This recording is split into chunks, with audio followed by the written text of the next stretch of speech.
हाय। हाँ, सब लोग ज़रा जल्दी से ज्वाइन कर लीजिए और आज हमें फंक्शनल ग्रुप को आगे ले जाना है, ठीक है। लेक्चर नंबर 6 तक हम लोग शायद आ गए हैं और 4 लेक्चर में हम कोशिश करेंगे इस पूरी कहानी को निपटारा कर लें, 10 लेक्चर में कर लें।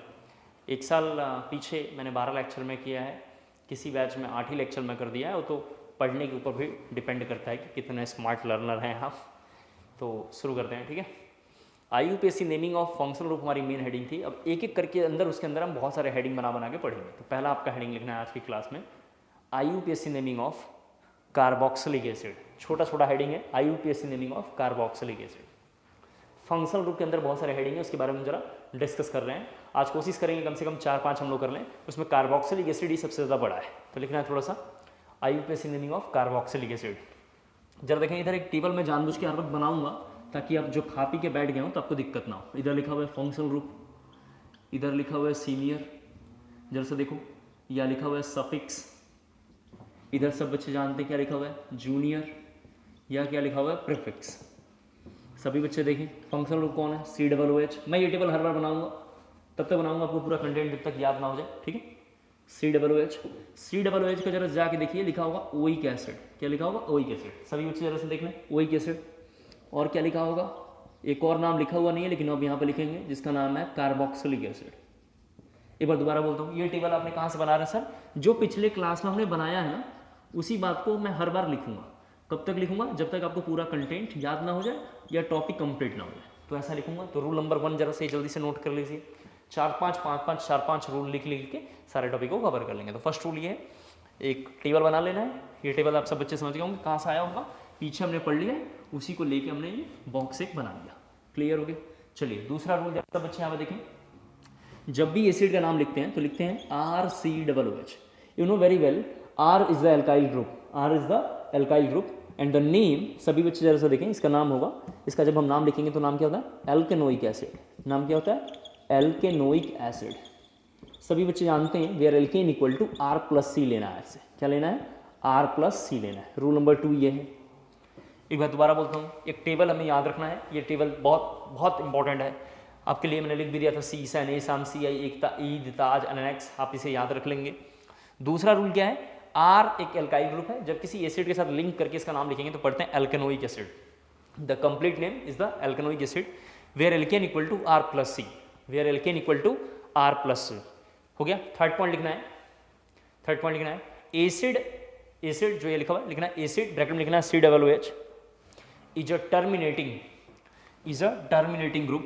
टर्मिनेटिंग ऐसे लिखते हैं, टर्मिनेटिंग ग्रुप दैट मीन्स या that is it's always present at terminal position. It's always present at terminal position. Next लिखना है इसके बाद अगला rule, all the other rules are same या similar like above। जितना ऊपर में रूल चल रहा है सब सेम होगा। all the other rules are same like above।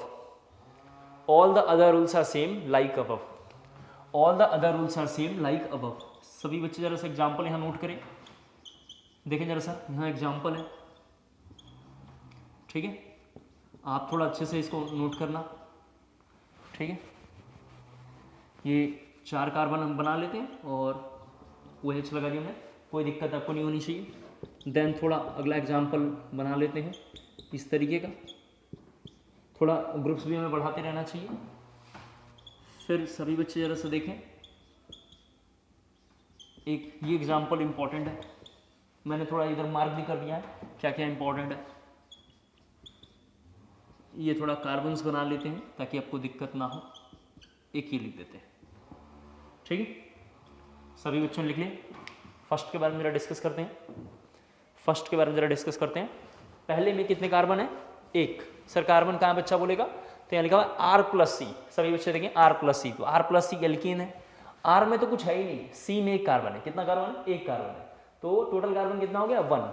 तो 1 कार्बन के लिए सब बच्चे जानते हैं क्या होता है, मैथ। क्या होता है, मैथ।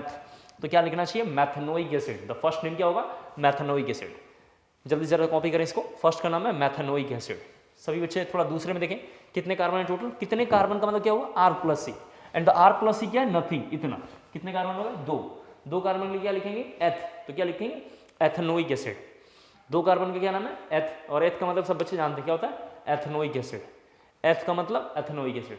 सभी बच्चे जरा देखें, इसका एक और नाम है जो ऐसे थोड़ा हमें याद रखना है, ब्रैकेट में लिखना है कॉमन नेम, इसका नाम लिखना है फॉर्मिक एसिड, फॉर्मिक एसिड। इसका एक और नाम है जो आपको कॉमन नाम है याद रखना है एसिटिक एसिड। क्या है एसिटिक एसिड। आप जानते हैं एसिटिक एसिड जो है एसीटो सबसे प्राप्त हुआ है, सभी बच्चे देख लें, ये रफ है लिखना नहीं आपको, एसीटो सबसे फाइंड आउट हुआ है। एसिटिक एसिड किससे मिला एसीटो, और एसीटो का मतलब आप जानते हैं क्या होता है वेनिगर, और वेनिगर का यूज सब बच्चे जानते हैं कहाँ करते हैं फास्ट फूड में, कहाँ करते हैं फास्ट फूड में।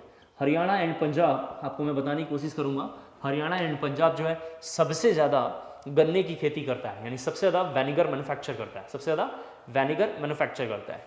दूसरी बात फॉर्मिक एसिड क्या है, छत्तीसगढ़ में बस्तर जगह है, बस्तर हाईली नक्सलाइट बेल्ट है, हाईली नक्सलाइट बेल्ट है। रेड कॉरिडोर जब आप कभी आगे सिविल सर्विसेज वगैरह की तैयारी करेंगे अच्छे से तो आपको दिख जाएगा। सिविल सर्विसेज से याद आया, मेरा एक यूट्यूब चैनल भी मैंने खुद का अपना बनाया है, अभी थोड़ा उसका कोई नाम वाम रखने की सोच रहा हूँ, जरा एक अच्छा सा कोई आप नाम वाम भी सजेस्ट करेंगे, अगर अच्छा नाम कोई मिल जाएगा तो हम रखेंगे। और मैं आपको ये भी बताना चाहूँगा कि हमने सिविल सर्विसेज के लिए रखा है, हिंदी मीडियम सिविल सर्विसेज के लिए रखा है, ताकि बच्चे पढ़ के थोड़ा और आगे आ पाए। यहाँ देखिए खैर बस्तर में जो जगह है वहाँ पे पेड़ों पे चींटियाँ वगैरह रहती हैं, ठीक है। बस्तर हो गया, जोरवा एक आदिवासी जनजात है वो हो गया, ये लोग क्या करते हैं लाल चींटियाँ पेड़ों पर रहती हैं, इसको कलेक्ट करके निकालते हैं, आप बढ़िया से गूगल पे सर्च कर लेंगे, और लाल चींटियों को निकाल के उनको मार के और कीड़े की मतलब वो तो बेसिकली कीड़ा है, इसको उठाते हैं और बेसन उसमें लपेट के पका देते हैं और उसको खाते हैं। या लाल चींटियों की क्या करते हैं अंडे नुमा जो चींटियाँ होती हैं जिनमें अंडा भी रहता है उसको निकाल के लाते हैं, उसको चटनी बना के खाते हैं। आपको लग रहा होगा कि सर ये कैसी बातें कर रहे हैं, घिन आ रहा है, ये है वो है, लेकिन आप बिल्कुल ये जेन्युइन है। और कहते हैं डेवलपमेंट के पैमाने पे या विकास या डेवलपमेंट के पैमाने पे भले ही आप उनको आदिवासी समझें या उनको मतलब पिछड़ा समझें, उनको घटिया आदमी समझें, लेकिन मैं आपको बताने क्या ये चाहूँगा, ये बताने की कोशिश करूँगा कि हमसे ज़्यादा वो डेवलप है। इसको और आसान शब्दों में समझाने की कोशिश कर रहा हूँ। आपने सुना होगा एक बार कभी फैनी तूफान आया था, साइक्लोन एक फैनी, या ऐसे बहुत सारे हैं जो आते रहते हैं इंडिया में। तो अंडमान निकोबार से पहली बार वो इंडिया में एंट्री लिया, अंडमान निकोबार से एंट्री लेता है, वहीं पे तो साइक्लोन का मतलब सेंसिटिव जोन है, आप कभी पढ़ेंगे फ्यूचर में डिजास्टर मैनेजमेंट तो आपको पता चलेगा। जैसे ही वहाँ आता है तो अंडमान निकोबार में एक जनजाति रहती है जोरवा, जोरवा एक जनजाति का नाम है, ठीक है, जोरावा जोरवा अलग अलग तरीके से बोलते हैं, ठीक है। वो लोग वहीं रहते हैं, ठीक है, आदिवासी हैं, नंगे रहते हैं, कंद मूल खाते हैं और पेड़ों पे रहते हैं, और जानवर वगैरह को मार के पका हुआ खा जाते हैं। वो लोग बनाने वनाने में खेती वेती करने में बिलीव नहीं करते हैं, उनको हम बोल सकते हैं कि प्री एग्रीकल्चर्ड अभी मतलब सीरीज में जी रहे हैं। बेसिकली उनको ये सब पता ही नहीं कि जीन्स क्या होता है, आईफोन क्या है, उनको ये सब पता नहीं है। लेकिन हम लोग समझते हैं कि वो ज़्यादा पिछड़े हैं और हम डेवलप हैं, हम समझते हैं कि हम ज़्यादा डेवलप हैं, वो पिछड़े हैं। लेकिन जब आप इन्वायरमेंट इकोलॉजी वगैरह पढ़ोगे या नेचर के साथ अगर आप अपने सामंजस्य बैठाने की कोशिश करोगे तो उन्होंने नेचर के साथ आज तक कोई छेड़छाड़ नहीं करा, इसका मतलब हमसे बहुत ज़्यादा डेवलप है, उनके पास सारी चीज़ें हैं। तो खैर मैं जोरवा के जरा बारे में बता रहा था, आपको बताने की कोशिश कर रहा हूँ। तो जब साइक्लोन आया तो इंडियंस लोगों को लगा या वर्ल्ड में सब लोगों को लगा कि ये जनजाति तो पूरी खत्म ही हो गई होगी, लेकिन वो इतने होशियार या काबिल थे कि वो सारे के सारे बच गए। जब साइक्लोन चला गया तो सारे के सारे देखा गया जाके सबके सब बचे हुए हैं। तो गवर्नमेंट सोची भाई इनके पीछे का रीज़न क्या है, हमारा साइंस वहाँ काम नहीं किया, वहाँ कुछ भी काम नहीं किया, हम रोक नहीं पाए, लेकिन ये सबके सब क्या हो गए बच गए। इसका मतलब जाहिर सी बात है कि जोरवा की जो मतलब पुरानी पीढ़ियाँ होंगी उनको गाइड करके गई होंगी कि ऐसा पानी वानी आता होगा तो बेटा तू बच के रहना। अब इसे मेरे से कोई पूछेगा ये आपको कैसे पता चला सर, तो मैं इसको बहुत बेहतरीन और आसान तरीके से समझा सकता हूँ। जब समुद्र ने अपने लहर को पीछे खींचा होगा तो जो वहाँ की आदिवासी जात होंगी वो तुरंत समझ गए होंगे कि भाई साहब अब तेज़ी से पानी ऊपर एक बार में आएगा, इसका मतलब ये लैंड खाली कर देने में भलाई है। इसलिए वो लोग तेज़ी से वो जगह छोड़ते हैं, मतलब आदिवासी लोग तेज़ी से ज़मीन को छोड़ के और क्या करते हैं पहाड़ों पर जाके बैठ जाते हैं। और पहाड़ों पे बैठ गए, पानी का लेयर आया, पेड़ पौधे सबको डुबा उबा के वापस लेकर गया, लेकिन जैसे ही उनका पानी का लेवल फिर से बराबर हुआ वो ज़मीन पे जोरवा जनजाति आ गई। वहाँ पे भारत सरकार कोई इक्विपमेंट काम नहीं किया। इसका मतलब सारी बातें ये हैं एक सार में कि डेवलपमेंट का पैमाना अलग अलग है, आप किसको डेवलप मानते हैं किसको नहीं मानते हैं, लेकिन इस दुनिया में सब लोग डेवलप हैं। कंसिडर करने के ऊपर आप कैसे लेते हैं। खैर एनीवे यहाँ जरा आते हैं। तो मैंने फॉर्मिक वर्ड क्यों बोला है, लाल चींटियों से बनता है ये, फॉर्मिका वर्ड से बना हुआ। फॉर्मिका का मतलब होता है रेड एंट, उसको लाते हैं, उसको चटनी वटनी बनाते हैं। तो मैंने एक एग्जांपल समझाने के लिए बोला है कि फॉर्मिक एसिड फॉर्मिका से बना हुआ है, एसिटिक एसिड एसीटो सर्ट से बना हुआ है, aceto that mean vinegar, Haryana and Punjab इसका सबसे ज़्यादा मैन्युफैक्चर करता है। जो फास्ट फूड वगैरह में आजकल चाइनीज़ फूड, भारतीय लोगों को बहुत ज़्यादा चाइनीज़ खाने का मतलब बहुत सवार है। आप देखेंगे गली मोहल्ले में आजकल मोमोज, तो नेपाली फूड है खैर, खुल गया है। कुछ भी नहीं मिला लोग मोमोज खाते हैं। मोमोज में ऐसा पता नहीं क्या है, तो लोगों को एक क्रेज़ है, पागलपन है कुछ ना कुछ खाने पीने का। एनीवे फास्ट फूड वो खाते रहते हैं, नाले के तरीके से अपने पेट में कुछ ना कुछ भरते रहते हैं। बट एनीवे यहाँ आते हैं, इसमें जरा आएंगे कितने कार्बन है 3, तो लिखेंगे प्रोपेन 1 ओइक एसिड। इसका क्या नाम है? Propane 1 oic acid. कितने कार्बन इधर 4, तो लिखेंगे ब्यूटेन 1 ओइक एसिड या ब्यूटेनोइक एसिड भी लिख सकते हैं। ब्यूटेन 1 ओइक एसिड या ब्यूटेनोइक एसिड। सभी बच्चे जरा सा देखें, यहाँ इसकी काउंटिंग ऐसे करेंगे। यहाँ पे सभी बच्चे देख पा रहे हैं, तीसरे नंबर पे मिथाइल, तीसरे नंबर पे कौन है? मिथाइल, तो लिखेंगे 3 मिथाइल। इसका नाम लिखेंगे 3 मिथाइल पेंटेन 1 ओइक एसिड। क्या नाम है? 3 methyl pentane 1 oic acid. 3 methyl pentane 1 oic acid. सभी बच्चे जरा सा देखें इधर थोड़ा, यहाँ एसिड की ओर से काउंटिंग होगा। सभी बच्चे जरा सा देख लें, इसके 2 नाम लिखता हूँ, आप दोनों नाम में सजेस्ट करना कौन सा नाम लेना चाहिए। एक नाम है लिखना चाहिए था ब्यूटेन 1,4 डाइओइक एसिड। ध्यान से देखना तुम लोग, ब्यूटेन 1,4 डाइओइक एसिड। और एक और नाम है, जरा सा देखो, ये लिखा हुआ है ब्यूटेन डाइओइक एसिड। बच्चों को लगेगा ऊपर वाला लिखना चाहिए सर, लेकिन मैं आपको बताऊं बुक्स वाले बोलते हैं ये नाम करेक्ट है। बुक्स वाले बोलते हैं ये नाम मान्य है और ये नाम इग्नोर करते हैं। ऊपर वाला भी सही था, लेकिन उसको बुक्स वाले क्या करते हैं? इग्नोर करते हैं। सभी बच्चे सुन लें, ये नाम करेक्ट है, लेकिन बुक्स वाले बोलते हैं ये नाम लेना है और ऊपर वाले नाम को इग्नोर करना है, उसको भूल जाना है। तो इसको जरा सा पढ़ के पता करते हैं कि क्या सच में ये वाला और ये वाला सही है कि नहीं है। तो देखिए यहाँ पे क्या लिखा हुआ है, 4 कार्बन होना चाहिए। ब्यूट का मतलब 4 कार्बन, सब में सिंगल बॉन्ड, तो ब्यूटेन 4 कार्बन, सब में सिंगल बॉन्ड और 2 एसिड होना चाहिए। 4 कार्बन, सब में सिंगल बॉन्ड और 2 एसिड होना चाहिए। और सभी बच्चों को अच्छे से पता है आज की क्लास में कि एसिड हमेशा कहाँ होता है? टर्मिनल पे। एसिड कहाँ होता है? टर्मिनल पे। 2 एसिड आपने जब टर्मिनल पे लगा दिया तो सेंटर में कितना बच गया? 2 कार्बन। तो उम्मीद करता हूँ आपको क्लियर हो पा रहा है, ये नाम सही है। आप इसका काउंटिंग करेंगे मतलब अगले क्वेश्चन में, तो इधर से काउंटिंग करेंगे एंड द नेम 2 मिथाइल 1 2 3 4 5 6, तो लिखेंगे hexane dioic acid. 2 methyl hexane dioic acid. 2 methyl hexane dioic acid. 2 methyl hexane dioic acid.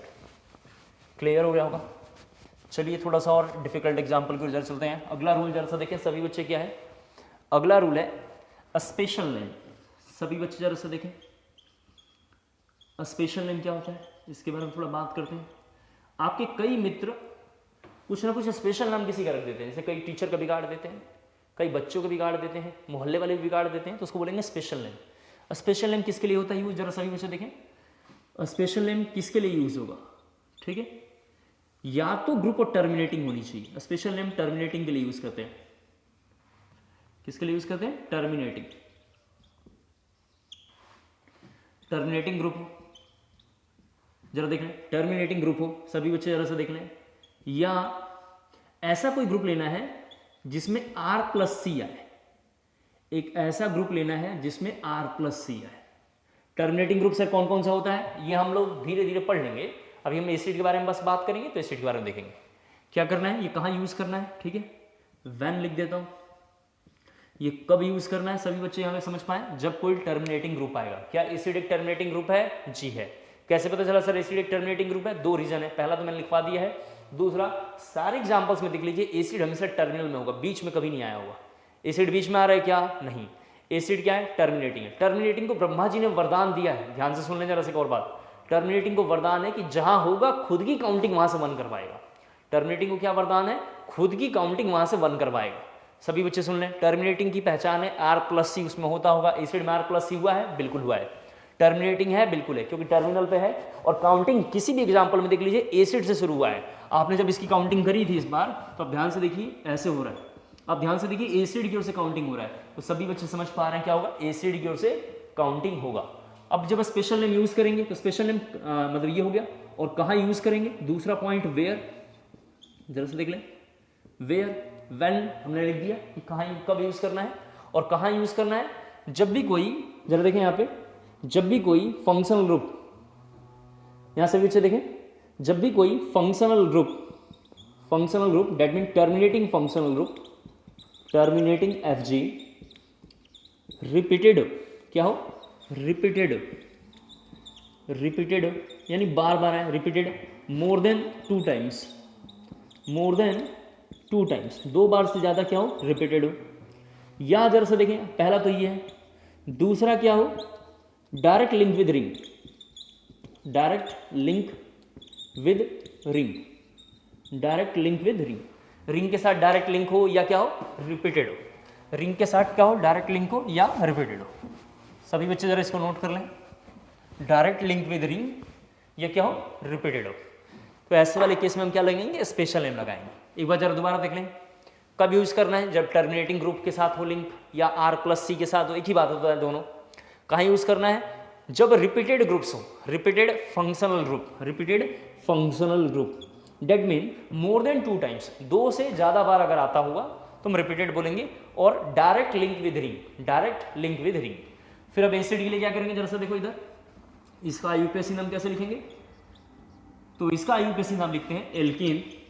सभी बच्चे जरा सा देखें, carboxylic acid, alkane carboxylic acid, क्या लिखेंगे, alkane carboxylic acid, where alkane equal to only R, where alkane equal to only R। सभी बच्चे rule number 2 को देखेंगे, वहां पे R+C लिखा हुआ है।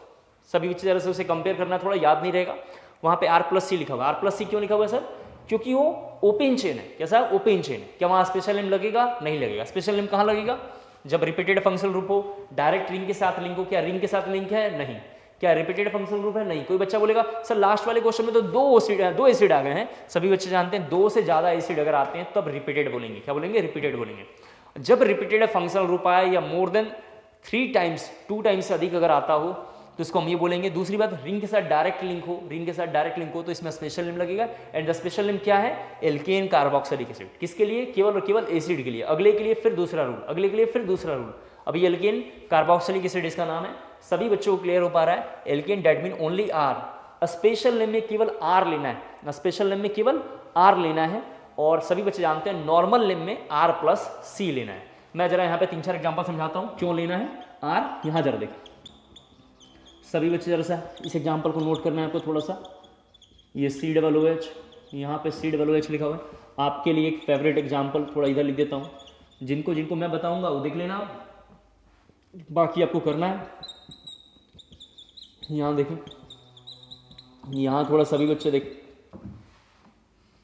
ये 2 क्वेश्चन हमने 2 बार लिखा है। कोई बच्चा समझेगा कि सर दोनों सेम है, मैं बताऊंगा दोनों में क्या कुछ कमियां और खासियत है, आप 2 बार लिखेंगे। मैंने जानबूझ के 2 बार लिखा है। सभी लोग जरा इसके 2 नाम लिख लेंगे, फिर जरा इसके बारे में थोड़ा हम और बात करेंगे। इसके बारे में थोड़ा और बातचीत हम करेंगे और धीरे धीरे देखेंगे। सभी बच्चे देखें, इसका नाम लिखेंगे तो R का मतलब केवल ये ग्रुप्स है। सभी बच्चे देख लें, यहां से लेके यहां तक कौन है, R है। R इज नथिंग, R इतना है बस। सभी बच्चों को क्लियर हो पा रहा है, तो लिखेंगे साइक्लोहेक्सेन कार्बोक्सिलिक एसिड। सर कैसे पता चला स्पेशल नेम लगेगा, रिंग के साथ डायरेक्ट लिंक है, रिंग के साथ डायरेक्ट लिंक। सर उसमें क्या लिखा हुआ है, फंक्शनल ग्रुप रिपीटेड 2 से ज्यादा बार, 2 से ज्यादा बार, तो स्पेशल नेम लगेगा। And the special name cyclohexane carboxylic acid. क्या नाम होगा, साइक्लोहेक्सेन कार्बोक्सिलिक एसिड। इसका नाम है साइक्लोहेक्सेन कार्बोक्सिलिक एसिड। सभी बच्चे सुन लें। कोई बच्चा पूछेगा कि सर आपने इस बार C ऐड नहीं किया, आपने सर ध्यान नहीं दिया है, इसमें कार्बोक्सिलिक में C आया हुआ है ऑलरेडी, कार्बोक्सिलिक में C आया हुआ है, ये C इस वर्ड को डिफाइन कर रहा है। आप पीछे जाके देखिए केस नंबर 2 या मतलब रूल नंबर 2 को देखेंगे तो वहां पे लिखा था ओइक एसिड, कार्बोक्सिलिक मेंशन वहां पे नहीं है, कार्बोक्सिलिक मेंशन नहीं है। तो उम्मीद करता हूं आपको समझ पा रहे हैं।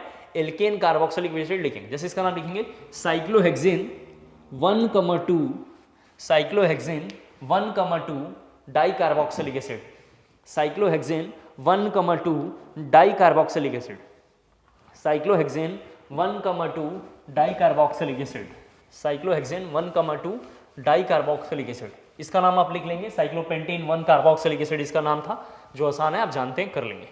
यहाँ सभी बच्चे थोड़ा इस एग्जाम्पल को देखें, थोड़ा काफी इंपॉर्टेंट है, बहुत ज्यादा इंपॉर्टेंट है। इसमें रिपीटेड है तो इसमें R कौन देखेंगे, R बस इतना है, R+C लिखते हैं, आप जानते हैं R+C is the name acid में, और उसमें लिखना है R केवल लेना है। R मतलब उसमें एल्कीन है, तो इसमें 3 के लिए ये कार्बन को क्या लिखेंगे, प्रोपेन। सभी बच्चे जरा सा देख लें, क्या लिखेंगे, प्रोपेन। और पहले नंबर पे, दूसरे नंबर पे, तीसरे नंबर पे है, देख लें आप। और कितने एसिड है, ट्राई, तो क्या लिखना है, ट्राई कार्बोक्सिलिक एसिड। क्या लिखना है, ट्राई कार्बोक्सिलिक एसिड। उम्मीद करता हूँ आपको क्लियर हो पा रहा है। The complete name try carboxylic acid. यहाँ आएंगे सभी बच्चे जरा से देखो, ये नाम है, ये नाम क्या लिखना है, ओल्ड रिकमेंडेशन, ये ओल्ड नाम है, ओल्ड रिकमेंडेशन। ये ओल्ड बुक्स में लिखा होगा, जैसे दिनेश, प्रदीप, ऐसे बुक्स में लिखा होगा। इसी का एक और नाम हम लिख सकते हैं जो ये वाला लिखेंगे। सभी बच्चे जरा से ध्यान से देखें, ये वाला लेंगे। ये क्या है? New recommendation. ये क्या है? New recommendation.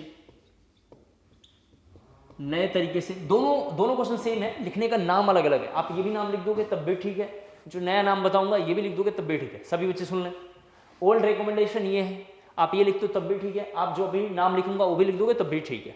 दोनों में से कोई गलत नहीं है। दूसरी बात, सभी बच्चे देखें, रूल नंबर 1 जरा चलना है। रूल नंबर 1 सभी बच्चे जरा से अपने नोटबुक में देखें, फिर मैं जरा रिपीट करता हूं। रूल नंबर 1 को जब सभी बच्चे देखेंगे तो उनको ऐसा महसूस होगा, रूल नंबर 1 को देखेंगे तो उनको महसूस होगा, ध्यान से मेरी बात को सुनना है, कि एसिड सीनियोरिटी ऑर्डर में, पिछले क्लास में हमने सीनियोरिटी ऑर्डर पढ़ाया और उसमें एसिड सबसे ज्यादा सीनियर है। एसिड कैसा है? सबसे ज्यादा सीनियर है। यानी एसिड को ब्रह्मा जी ने पहले ही वरदान दे दिया था कि बेटा तू सबसे ज्यादा सीनियर होगा, ठीक है। लेकिन सभी बच्चे जब सीनियोरिटी के टेबल में जाके देखेंगे, ध्यान से थोड़ा देखना है आपको, 2 टेबल बना हुआ सीनियोरिटी में, पहले में एसिड ही सीनियर है और दूसरे टेबल में नाम लिखा हुआ है। दूसरे टेबल में सभी बच्चे देखें, वहां पे नाम लिखा हुआ है, तो लिखा हुआ है कार्बोक्सिलिक एसिड सीनियर। सीनियर में लिखा हुआ है ओइक एसिड, सीनियर में क्या लिखा? Oic acid. And the junior, junior में उसका नाम जरा सा देखो, क्या लिखा? कार्बोक्सी। क्या लिखा हुआ? कार्बोक्सी। आपकी क्लास में जैसे जितने सारे बैठे हुए बच्चे, एक नितिन नाम का जैसे बच्चा एक अपनी क्लास में है, नितिन का नाम जैसे मैं ले लेता हूँ, मैं बोलूँगा नितिन बहुत अच्छा पढ़ता है। नितिन जैसे बहुत अच्छा पढ़ता है, मैं बोलूँगा नितिन बहुत अच्छा पढ़ता है, लेकिन, तो आप जानते हैं लेकिन, बट, किंतु, परंतु, इफ, ये जो वर्ड्स हैं इंसान की कोई कमियां को हाइड करके रखती हैं जो तुरंत बाहर निकालती हैं। तो बेसिकली मैं ऐसा कहना चाह रहा हूँ कि एसिड सबसे ज़्यादा सीनियर है, लेकिन जैसे मैंने बोला कि नितिन के जगह पे ऐसे बोल सकते हैं, नितिन के घर में किसी बोलूँगा नितिन इस परिवार का मुखिया है, लेकिन इसका मतलब उनके फादर आएंगे तो उसकी जो सीनियोरिटी ऑर्डर है, यानी उसका मुखिया का जो गिरी है वो हट जाएगा। इसका मतलब मैं क्या कहना चाह रहा हूँ, ये एसिड सबसे ज़्यादा सीनियर है, हमने मान लिया है, तो ऑफकोर्स है, लेकिन जब सीनियर है तो क्या जरूरत ऐसी पड़ गई कि एसिड को जूनियर भी लिखना पड़ेगा? जूनियर मतलब कार्बोक्सी लिखना पड़ेगा। दूसरे टेबल में चला जाके देखिए, एक टेबल में C+H, SO3H वगैरह वगैरह लिखा होगा, दूसरे टेबल में देखिए फंक्शनल ग्रुप, सफिक्स और इधर लिखा है प्रीफिक्स। तो एसिड को क्या जरूरत होगी? प्रीफिक्स पढ़ने की। इसका मतलब कहीं ना कहीं, ध्यान सुने, इसका मतलब कहीं ना कहीं एसिड जो होगा जूनियर जैसा ट्रीट कर रहा होगा। अगर एसिड जूनियर जैसा ट्रीट नहीं करता या जूनियर नहीं होता तो वो सेंटेंस लिखा हुआ नहीं होना चाहिए था। इसका मतलब सभी बच्चे समझ पा रहे हैं, वो लाइन लिखने का मतलब है कि कहीं ना कहीं जूनियर होगा। तो न्यू रिकमेंडेशन में जब सब बच्चे आएंगे तो इधर से काउंटिंग करना पड़ेगा और इधर से काउंटिंग करेंगे तो नाम लिखेंगे 3 कार्बोक्सी। सभी बच्चे समझ गए होंगे 3 कार्बोक्सी हमने क्यों लिखा है, तो लिख सकते हैं क्योंकि तीसरे नंबर पे एसिड है, तो लिखेंगे 3 कार्बोक्सी और इसका नाम लिखेंगे पेंटेन डायोइक एसिड। सर इस बार आपने कार्बोक्सिलिक वर्ड क्यों नहीं लगाया? क्योंकि कार्बोक्सिलिक वर्ड 2 टाइम से ज्यादा रिपीटेड हो तब लगाते हैं। यहाँ कितनी बार एसिड आया हुआ है? बस 2 बार, तो लिखेंगे pentane dioic acid, pentane dioic acid. एक बार दोबारा एक बच्चा बोला, बोलने के लिए दोबारा बोल देता हूँ, सभी बच्चे सुन लें।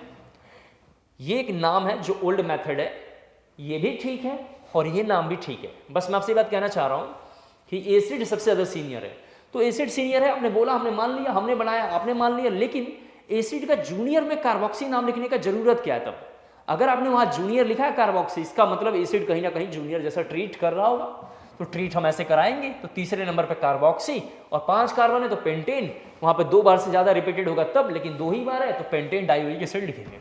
कोई बच्चा मान लेगा कि दिनेश प्रदीप को फॉलो करता होगा, तो कोई बच्चा ऐसे बोलेगा मैं इस कंसेप्ट को सर बिल्कुल नहीं मानूंगा, तो कोई बात नहीं भाई, मत मान, चल आ जा। अब यहाँ तो दूसरे क्वेश्चन जरा सा एक बार देखते हैं।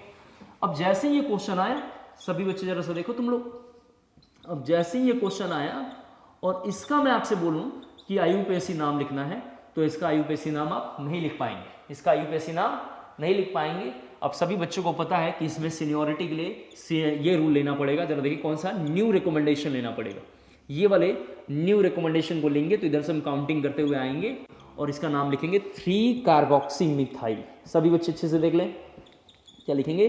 3 कार्बोक्सी मिथाइल, क्योंकि यहाँ बीच में एक कार्बन भी आ चुका है, बीच में क्या हुआ है? कार्बन भी आ चुका है।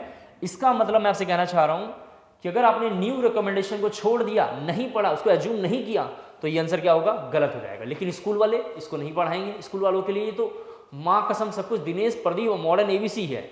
वो लोग ऐसे मान किया था कि जो इसमें लिखा हुआ है वो बिल्कुल सत्य है। वो ठीक उस टाइप का कंसेप्ट है कि गीता पे हाथ रख के खाइए, कि इसमें लिखा हुआ है तो सत्य है, अदरवाइज सब कुछ असत्य है इस दुनिया में। तो स्कूल वालों से पंगा ना लें, उनके लिए ओल्ड मेथड बताएंगे, एंड अपने नॉलेज के लिए दोनों मेथड को ध्यान रखना है, एग्जामिनेशन में आए तो गलती अपना कर पाए। तो लिख पाएंगे 3 carboxy methyl and here the name pentane dioic acid, here the name pentane dioic acid, here the name pentane dioic acid. Clear हो गया? तो हमने ये टॉपिक भी कवर कर लिया जिसका नाम है एसिड। नोट जरा से जल्दी कर लीजिए, फिर अपन लोग थोड़ा आगे बढ़ते हैं। ठीक है, नेक्स्ट हेडिंग हमें थोड़ा लिखना है इसके बाद, IUPAC naming of di carboxylic acid, IUPAC naming of di carboxylic acid, IUPAC naming of di carboxylic acid. Rough कर रहा हूं इधर, IUPAC naming of di carboxylic acid, IUPAC naming of di carboxylic acid, IUPAC naming of di carboxylic acid. ठीक है, लिखेंगे उसमें it's general formula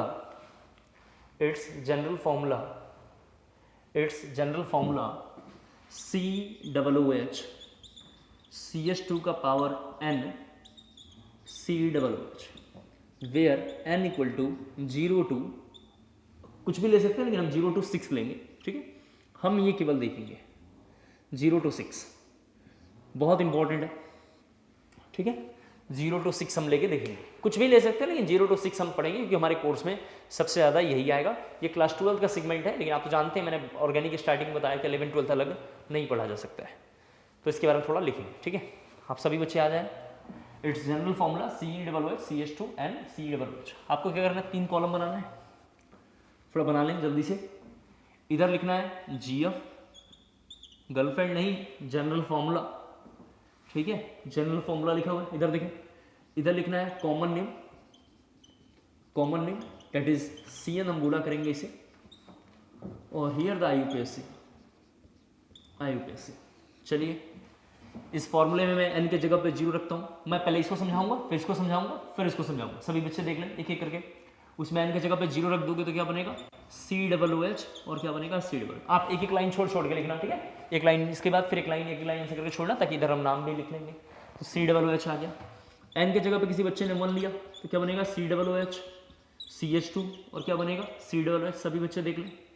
N के जगह पे 2 लोगे तो क्या बनेगा COOH CH2 का पावर 2 और COOH। N के जगह पे 3 लोगे तो क्या बनेगा सर COOH CH2 का पावर 3 COOH। N के जगह पे 4 लोगे तो क्या बनेगा COOH CH2 का पावर 4 COOH। जरा से देखें आप। N के जगह पे 5 ले लेते हैं एक बार, COOH CH2 का पावर 5 COOH। N के जगह पे 6, मैं इधर लिख देता हूँ, स्पेस नहीं है थोड़ा, तो मैं N के जगह पे 6 ले लेते हैं तो बनेगा COOH CH2 का पावर 6 COOH। कॉपी कर लिया आप लोगों ने, जल्दी से इसे कॉपी कर लीजिए। फिर हम पहले IUPAC को भरेंगे, फिर आगे कॉमन नेम को देखेंगे। कॉमन नेम हमें याद रखना, मैं शॉर्टकट लिख दूंगा फाइनली। अभी जरा आपको समझा के ला रहा हूँ, अब इसको जरा जल्दी से कॉपी कर लीजिए, जल्दी से कॉपी कर लें। पहले हम लोग IUPAC देख लेते हैं, देन कॉमन आके डिस्कस करेंगे। तो IUPAC नाम की ओर चलिए। कितने कार्बन है? 2 कार्बन के लिए क्या लिखते हैं इथेन, तो लिखेंगे इथेन डायोइक एसिड। जल्दी जरा नोट कर लीजिए। फर्स्ट का नाम है ethane dioic acid, ethane dioic acid लिख दिया आप लोगों ने, इथेन डायोइक एसिड। दूसरे में कितने कार्बन टोटल? 3 कार्बन, तो लिखेंगे प्रोपेन डायोइक एसिड। दूसरे में क्या लिखेंगे? Propane dioic acid. सेकंड का क्या नाम है? Propane dioic acid. तीसरे में चलिए जरा सा, अगले एग्जांपल में जरा आएंगे। कितने कार्बन टोटल? 4। सभी बच्चे देखें, 2 यहाँ पे है, 3 और 4, 2 यहाँ पे, 3 और 4 यहाँ पे, तो इसका नाम लिखेंगे butane dioic acid, butane dioic acid. अगले में आ जाइए, कितना कार्बन है? 5 के लिए क्या होगा? Pentane dioic acid. क्या होगा? Pentane dioic acid. क्या होगा? Pentane dioic acid. अगले में जरा सा आएंगे, कितने कार्बन है? 6, क्या लिखेंगे? Heptane dioic acid. क्या लिखेंगे? Heptane dioic acid, heptane dioic acid. ठीक है, 7 कार्बन के लिए हेप्टेन डायोइक एसिड, 6 कार्बन के लिए क्या है? Hexane dioic acid. ठीक बोला एक बच्चे ने, तो सर यहाँ पे 6 कार्बन है तो लिखेंगे हेक्सेन डायोइक एसिड। थोड़ा मान लेंगे, सर से भी गलतियां हो जाती हैं, लिखेंगे हेक्सेन डायोइक एसिड। इसका नाम है hexane dioic acid. And the 7 carbon यहाँ है, 7 कार्बन के लिए क्या लिखेंगे? Heptane dioic acid, heptane dioic acid, heptane dioic acid. जब कोई बच्चा मेरी गलती पकड़ता है, इसका मतलब वो क्लास में जग रहा है, ऐसा माना जाएगा। ऐसा नहीं माना जाएगा कि सर ने गलत पढ़ा दिया। समझ रहे हैं आप? सर पे आरोप लगाते रहते हो गधो, ऐसा मान के चलना है कि आप क्लास में जगे हुए हैं। तो बहुत अच्छा किया आपने, क्लास में प्रिंस जी जगे हुए हैं, बाकी लोग तो सो रहे हैं। यहाँ देखिए कितने कार्बन हुए टोटल? 8। तो 8 कार्बन के लिए क्या लिखेंगे? Octane dioic acid, octane dioic acid. Okay, एक बार जरा देखें इसका अब कॉमन नेम। कॉमन नेम थोड़ा हमें याद रखना है। तो फर्स्ट का कॉमन नेम है ऑक्सैलिक एसिड, सभी बच्चे जरा से देखें। दूसरे का नाम है मैलोनिक, मैलोनिक एसिड, सभी बच्चे जरा से देखें। Succinic acid, succinic acid. Glutaric acid, glutaric acid. फिर लिखेंगे adipic acid, adipic acid. Pimelic acid, pimelic acid. और लास्ट इसके लिए लिखेंगे suberic acid, suberic acid. Last लिखेंगे सिवबैरिक एसिड। इसको याद रखने के लिए शॉर्टकट ये है ओम्स गैप्स।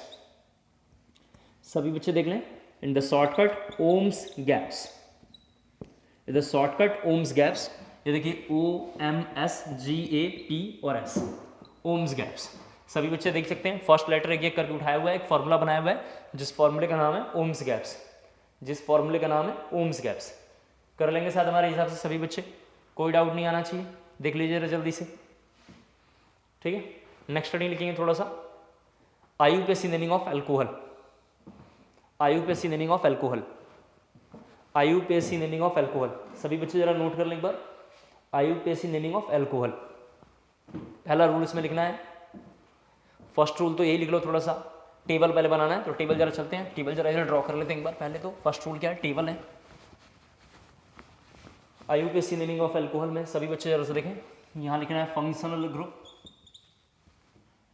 इधर लिखना है सफिक्स और इधर लिखना है प्रीफिक्स। ये टेबल कहाँ से ला रहे हैं सर आप? सभी बच्चे जानते हैं, उसी बड़े वाले टेबल में से। तो फंक्शनल ग्रुप कौन है? OH। इधर क्या लिखेंगे? ऑल। इधर क्या लिखेंगे? हाइड्रोक्सी। ये टेबल जरा जल्दी से ड्रॉ कर लीजिए। सेकेंड रूल है कि आईयूपीएससी नाम लिखते हैं तो लिखते हैं एल्केनॉल। क्या लिखते हैं? Alkanol, where alkane equal to only R। Sir only R क्यों? क्योंकि एल्कोहल के पास खुद का कार्बन नहीं है, एल्कोहल के पास खुद का कार्बन नहीं है। सभी बच्चे देख पा रहे हैं, एल्कोहल के पास कार्बन है क्या? नहीं, तो नहीं लिख सकते हैं। थर्ड रूल लिखना है, all the other rules are similar like above, all the other rules are similar like above, all the other rules are similar like above. अब सभी बच्चे समझ पा रहे हैं, सभी बच्चे यहाँ पे समझ पा रहे हैं कि एल्कोहल टर्मिनेटिंग नहीं होगा। जरा देख लें, एल्कोहल क्या है? टर्मिनेटिंग नहीं है। एल्कोहल क्या है? टर्मिनेटिंग नहीं है। तो सभी बच्चों को ऐसा महसूस हो पा रहा होगा कि एल्कोहल का कोई स्पेशल नेम नहीं होगा, एल्कोहल का कोई भी स्पेशल नेम नहीं होगा। सब बच्चे समझ पा रहे हैं, ठीक है। तो आप गलती मत करना, एल्कोहल का स्पेशल नेम सोचना मत। क्यों नहीं होगा? क्योंकि वो टर्मिनेटिंग नहीं है। एल्कोहल एक टर्मिनेटिंग नहीं है तो उसका नाम नहीं होगा। ये जरा जल्दी से कॉपी करना है आपको, ये जरा जल्दी से कॉपी करना है। मैं कुछ कुछ बताऊंगा, कुछ कुछ मान के चलूंगा, आपको आता है। नोट कर लीजिए जरा जल्दी से, इधर थोड़ा रफ कर लेते हैं।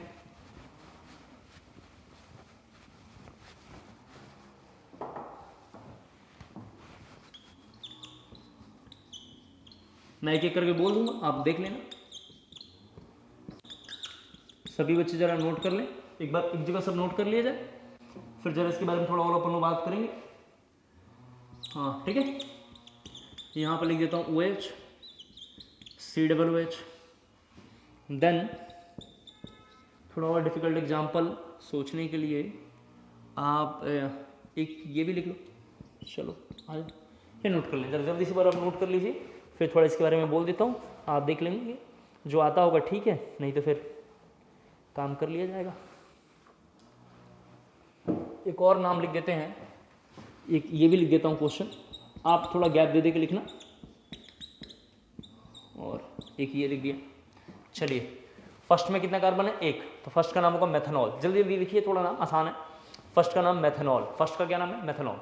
सेकंड में कार्बन कितना है? 2। तो सेकंड का क्या नाम होगा? एथेनॉल। सेकंड में कार्बन कितना है? 2, तो क्या लिखेंगे? एथेनॉल। अगले में कार्बन कितना है 3, तो क्या लिखना चाहिए प्रोपेनॉल या प्रोपेन 1 ऑल, दोनों लिखेंगे propanol propane 1 all, propanol and propane 1 all. दूसरे में जरा से लिखेंगे प्रोपेन 2 ऑल, क्या लिखेंगे प्रोपेन 2 ऑल। सभी बच्चों ने दूसरे का नोट कर लिया होगा प्रोपेन 2 ऑल, प्रोपेन 2 ऑल। इसका क्या नाम होगा ब्यूटेन 1 ऑल, क्या नाम होगा इसका ब्यूटेन 1 ऑल।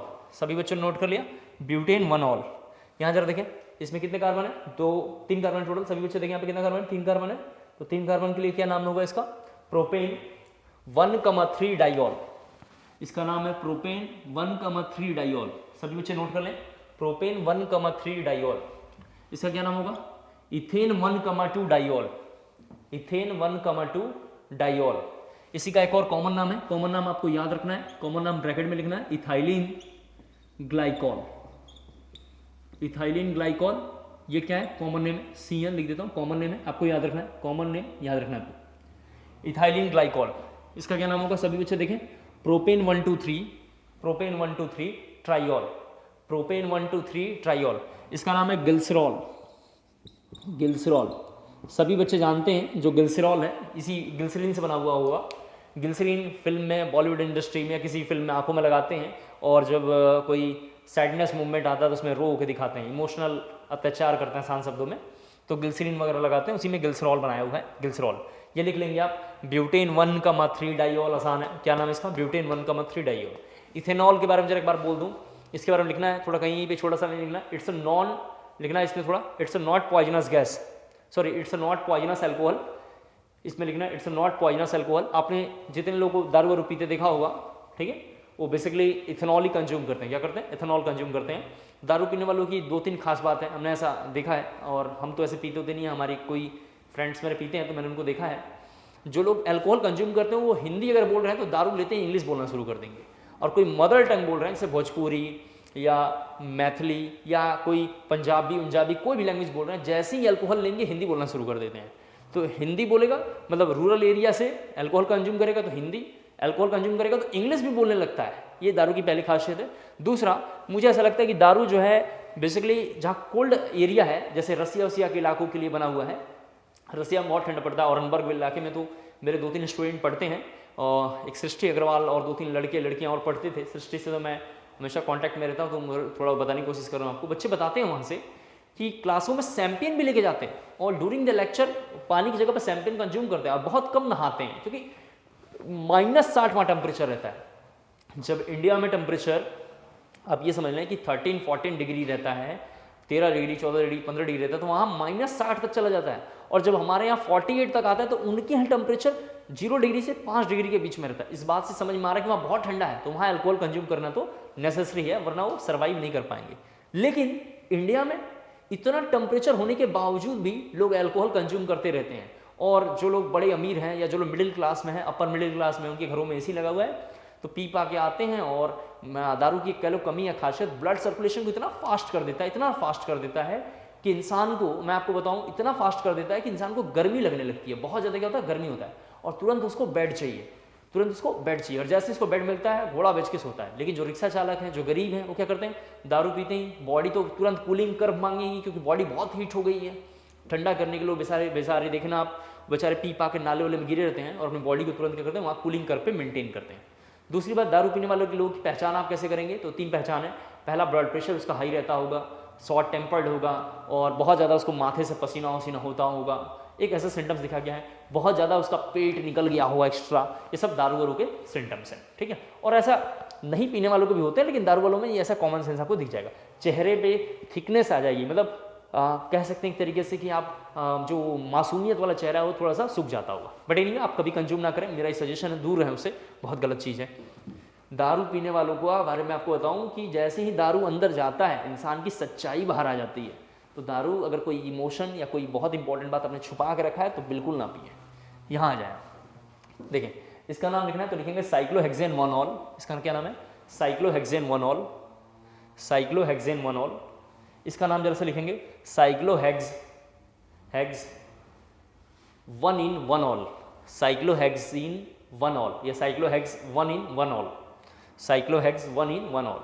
इसके बारे में जरा देखें, साइक्लोहेक्सेन लिखने से पहले तो गलत हो जाएगा। अब आपको सीनियरिटी देखना पड़ेगा। दो दो ग्रुप्स आ गए हैं, अब दोनों ग्रुप्स में जाएंगे, टेबल देखेंगे तो सभी बच्चे जानते हैं ये कैसा होगा, सीनियर, और ये कैसा होगा, जूनियर। जब जूनियर होगा तो सब बच्चे देखो इसका क्या नाम है, हाइड्रोक्सी। टेबल नंबर 2 देखेंगे, पहले टेबल हमने देखा कि कौन सीनियर है, तो टेबल 1 में कौन सीनियर है, सभी बच्चे जान गए हैं, एसिड। OH कहाँ है, काफ़ी आगे, पहले एसिड से शुरू, कार्बोक्सिलिक एसिड सल्फोनिक एसिड से शुरू होता है, अल्कोहल बहुत दूर है, तो अल्कोहल कैसा हो गया, जूनियर। जूनियर हो जाने के बावजूद दूसरे टेबल में जाएंगे, दूसरे टेबल में जूनियर के लिए उसका नाम हाइड्रोक्सी है, लेकिन सीनियर के लिए ऑल लिखा हुआ है, लेकिन अभी सीनियर तो है नहीं, तो ऑल छोड़ देंगे और क्या ले लेंगे, हाइड्रोक्सी ले लेंगे। And the here senior, and senior में दो नाम होना चाहिए, तो एक लिखा हुआ है ओइक और एक लगा हुआ है कार्बोक्सिलिक। सभी बच्चे बताएं कौन सा नाम लेना चाहिए, सभी बच्चे जरा बताएं, ओइक एसिड या कार्बोक्सिलिक एसिड में कौन सा लेना चाहिए, कार्बोक्सिलिक। बहुत सही, ओइक काट देंगे, क्योंकि सब बच्चे जानते हैं एसिड अगर डायरेक्ट रिंग के साथ लिंक होगा, एसिड डायरेक्ट रिंग के साथ लिंक होगा तो स्पेशल नेम लगेगा। सर आपने अल्कोहल में स्पेशल नेम नहीं लगाया, अरे बेवकूफों, अल्कोहल टर्मिनेटिंग ग्रुप है ही नहीं, टर्मिनेटिंग ग्रुप नहीं है तो अल्कोहल का स्पेशल नेम नहीं होगा। एसिड टर्मिनेटिंग ग्रुप है तो स्पेशल नेम होगा। और सभी बच्चे समझ पा रहे हैं, अब सीनियर की ओर से काउंटिंग होती है तो लिखेंगे 3 हाइड्रोक्सी, क्या लिखेंगे, 3 हाइड्रोक्सी साइक्लोहेक्सेन, 3 हाइड्रोक्सी लिखेंगे cyclohexane 1 carboxylic acid, 3 hydroxy cyclohexane 1 carboxylic acid. बात करते हैं आपसे, 3 hydroxy cyclohexane 1 carboxylic acid, 3 hydroxy cyclohexane 1 carboxylic acid. Clear हो गया, ये लिख लेंगे, आसान है। इसके बारे में जरा सा देखें, इधर से काउंटिंग करेंगे 1 2 3 4 5 और 6, इधर से काउंटिंग करेंगे और लिखेंगे cyclohexane 135 triol, cyclohexane 135 triol, cyclohexane 135 triol. इसके बाद कमिंग क्लास में इससे आगे प्रोसीड करेंगे। आज के इतना बहुत है, थैंक यू सो मच। अच्छा लगे वीडियो अपने दोस्तों को बताइए, मुझे शेयर करिए, बोलिए कि हाँ वैसा पढ़ाया जाता है। अब देखें, उनको मज़ा आएगा, मुझे पूरा विश्वास है, उनको बिल्कुल प्रॉब्लम नहीं होगी, कोई क्वेश्चन फंसेगा नहीं उनके लाइफ में। और फैला दीजिए चारों तरफ, जितने हैं लोग उनको महसूस हो पाए कि इस तरीके से भी ईजी वे में पढ़ा जा सकता है और उनको कोई दिक्कत ना हो। आज के इतना बहुत है, थैंक यू सो मच।